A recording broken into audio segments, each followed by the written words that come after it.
Point నాకు కొంచెం జాగ్రత్తలు తీసుకుంటున్నారు. ఇప్పుడు ఎందుకంటే కర్ణాటకలో ఒక కేసు స్టడీ జరిగింది, ఇందాక సార్ చెప్పినట్టు. తెలంగాణలో ఒక కేసు స్టడీ, రెండింటిని బేరీజ్ చేసుకొని వారు జాగ్రత్తలు తీసుకుంటున్నారు. ఎమ్మెల్యేలను కన్విన్స్ చేస్తున్నారు, ఎక్సర్సైజ్ చేస్తున్నారు.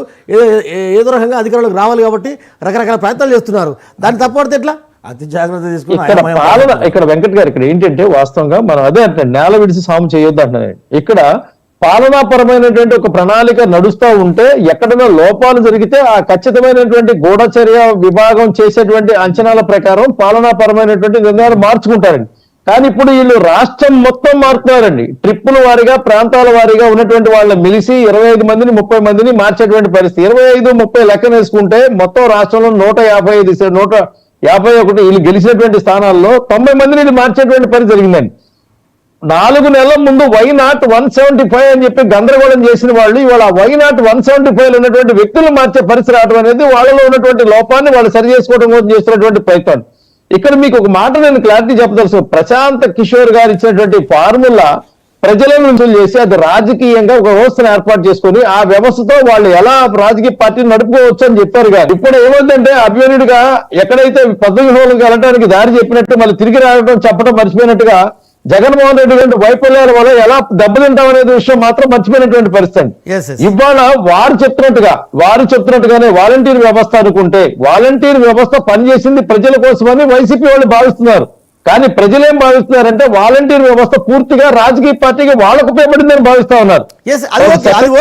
బాజీ గారు మన ఫస్ట్ లిస్ట్ సెకండ్ లిస్ట్ చూశారు, మరి కాసేపు మధ్యాహ్నం థర్డ్ లిస్ట్ వస్తుంది. థర్డ్ లిస్ట్ తర్వాత ఏం జరగబోతుంది వైసీపీలో? ఎన్ని లిస్టులు వచ్చినా ఏ వర్గాల ప్రజలైనా ఏ కార్పొరేషన్ల మీద పెట్టినటువంటి ఖాళీ కుర్చీలు ఉన్నటువంటి ప్రజలైనా ఏదైతే ఈ రాష్ట్రంలో అవినీతి పెచ్చిమీరిందో ఏదైతే నిరంకుశం పూర్తిగా ఈ 4 సంవత్సరాల పాటు విలయ తాండవం చేసిందో ఏదైతే ఈ రాష్ట్రంలో విచ్చలవిడిగా చేసినటువంటి అప్పులు ఉన్నాయో ఇవి ప్రజలు పూర్తిగా దీని మీద కార్మికులై జాగృతం అయ్యారండి. ఇవాళ ప్రజలు కాదు అంటానికి లేనటువంటి స్థితి.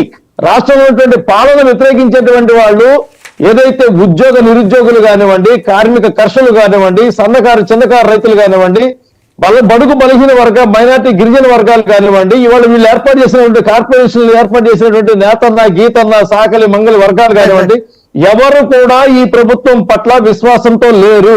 వీళ్ళు అనుకుంటున్నారు మేము వస్తామని చెప్పని. ఇలా అంచనాలు వేసుకున్నందుకే తెలంగాణలో కుప్పకొలొచ్చు. ఇలా అంచనా వేసుకుంటుంటే వారు చెప్పినట్టు కోటేశ్వర గారు చెప్పినట్టుగా పక్క రాష్ట్రంలో కూడా కూలొచ్చు. అంచనాల లెక్కలు ప్రజల్లో వేయటం అనే విషయంలో చాలా తప్పులు తడగ్గా జరిగినటువంటి పరిస్థితులు. ఇవాళ ఇది దక్కగా ఏం చేస్తున్నారంటే ఓట్లే లేపేసేటువంటి పరిస్థితి రాష్ట్రంలో చూశారు కదా. 5,40,000 ఓట్లు దొంగ ఓట్లు చేర్చారని అంటే ఇవాళ అధికార ప్రతిపక్ష పక్షాలు ప్రధాన పార్టీలో ఉన్నటువంటి వాళ్ళు చేసినటువంటి ప్రయత్నాలు మొత్తాలు అరెస్ట్ పర్వం జరుగుతుంది. ఒకరి మీద నువ్వు దొంగ అంటే నువ్వు దొంగను ఆరోపించుకునే పరిస్థితి జరిగింది. ఒక్క సెకండ్ కోటేశ్వర గారు ఆంధ్రజ్యోతిలో ఒక వార్త బ్యానర్ చేశారు, బీజేపీ వాళ్ళకి డౌట్ వస్తుంది షర్మిల వస్తే అని. సరే రాయలసీమ లాంగ్వేజ్లో ఒక పదం యాడ్ చేసి అచ్చు వేశారు. ఆ వార్తను ఎట్లా చూస్తారు మీరు?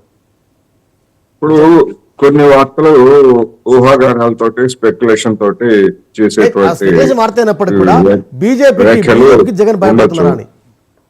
దాన్ని మనం ప్రామాణికంగా తీసుకొని దాని మీద చర్చ జరపడం అనేటువంటిది లేదా దాని మీద ఒక ఒపీనియన్ చెప్పడం అనేటువంటిది రైట్. అది వండివాల్సిన వార్తని నేను ముందే చెప్పాను. కానీ బీజేపీ పట్ల జగన్ భయపడుతున్నారా అనేది నా కాన్సెప్ట్.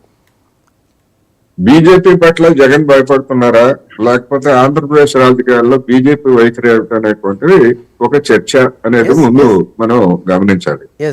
ఎందుకు అంటే ఇప్పటి వరకు జనసేన బీజేపీ రెండు కూడా మేము 2024లో ఎన్నికల్లో కలిసి పోటీ చేస్తామని చెప్పేసి వాళ్ళు ఒప్పందం చేస్తున్నారు. ఆ ఒప్పందం ప్రకారం వాళ్ళు రెండు పార్టీలు ఇప్పటికే సన్నాహాలు ప్రారంభించి ఉండాలి.